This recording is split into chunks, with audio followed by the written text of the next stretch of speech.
ప్రభుత్వంలో తెలంగాణ ఆర్టీసీ విలీనం ఎప్పుడు?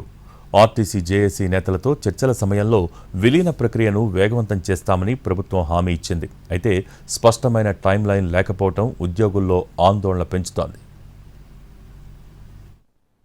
ప్రభుత్వంలో తెలంగాణ ఆర్టీసీ విలీనం విషయంలో ఉద్యోగులు, సిబ్బందిలో అనుమానాలు నెలకొన్నాయి. ఇటీవలే జేఏసీ నేతలతో జరిగిన సమావేశంలో విలీన ప్రక్రియను త్వరితగతిన పూర్తి చేస్తామని ప్రభుత్వం హామీ ఇచ్చింది.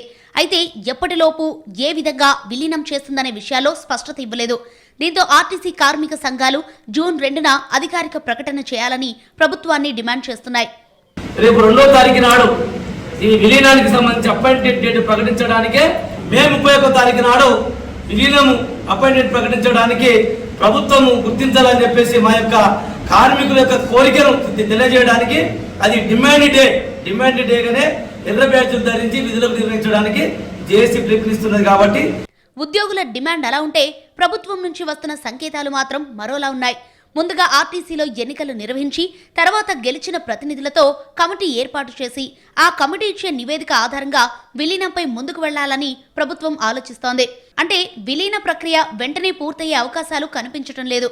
ఎన్నికలు, కమిటీ నివేదిక వంటి ప్రక్రియలు పూర్తి కావాలంటే మరికొన్ని నెలలు పట్టే అవకాశం ఉందని ఉద్యోగ వర్గాలు భావిస్తున్నాయి.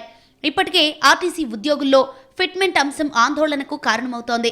ప్రభుత్వ ఉద్యోగులకు వర్తించే ఫిట్మెంట్, పే స్కేల్స్, డిఏలు తమకు కూడా వర్తిస్తాయా, లేదంటే మరేదైనా కొత్త విధానం ఉంటుందా అనే ప్రశ్నలు ఉద్యోగులను కలవరపెడుతున్నాయి.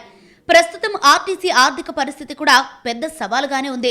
డీజిల్ ధరలు, నిర్వహణ వ్యయాలు, అప్పులు, ఆదాయ లోటు వంటి సమస్యల మధ్య పూర్తిస్థాయి విలీనం జరిగితే ప్రభుత్వంపై భారీ ఆర్థిక భారం పడే అవకాశం ఉంది.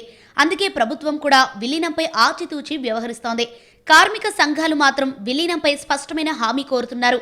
విలీన ప్రక్రియకు డెడ్ లైన్ ప్రకటించకపోతే ఉద్యోగుల్లో అసంతృప్తి మరింత పెరుగుతుందని హెచ్చరిస్తున్నాయి. విలీనం పేరుతో కాలయాపన జరుగుతోందా అనే అనుమానాలు కూడా వ్యక్తం చేస్తున్నారు. ముఖ్యంగా పదవి విరమణకు దగ్గరలో ఉన్న ఉద్యోగులు తమ భవిష్యత్తు ప్రయోజనాలపై ఆందోళన చెందుతున్నారు. ఇప్పుడు ఉన్న వాళ్ళనే కమిటీలో పెట్టండి, జేఏసీ వాళ్ళని పెట్టండి, ఇంకా వేరే వాళ్ళని ఒకరిద్దరు కూడా పెడితే మాకు అభ్యంతరం లేదు. ఆ విధంగా సత్వరం ఏపీకి పోయి ఈ యొక్క అపాయింటెడ్ పెట్టాలి. లేకపోతే కార్మికులు ప్రతి నెల 200-250 మంది రిటైర్డ్ అయిపోతా ఉన్నారు. ఇప్పటికే 17,000 మంది పోయిండ్రు. కాబట్టి కరెక్ట్ కాదంటే నిన్న మంత్రి గారు పిడుగుపాటి మాట చెప్పడం వల్ల కార్మికులు విస్మయానికి గురైండ్రు, అయోమయానికి గురైండ్రు.